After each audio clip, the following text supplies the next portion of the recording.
Dear students, so today we will find that how to find the ranks in an Excel, right? So let's suppose we want to find the ranks for Alex in science, right? So let's suppose the formula is equal sign rank, and we select about the marks of Alex in science. Let's suppose that is the marks of Alex in science. Okay, this one bracket Alex science, comma, and then we only select the marks of the in science, right? And then we have like ascending and descending order. So one is in ascending for it, and zero is for descending. So let's suppose we want to find an ascending, the top ranking. So Alex is on 17th position in science subject, right?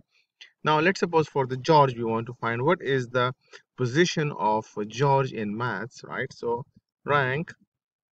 So where is the George? Yeah, this is the George, and George has 98 marks. So from ascending, from like it seems to be the top rank students, right?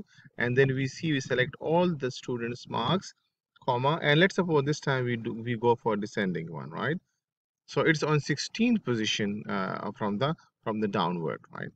Okay, and now let's suppose for Ali we find rank, okay, and for Ali position in science is 77 marks, right?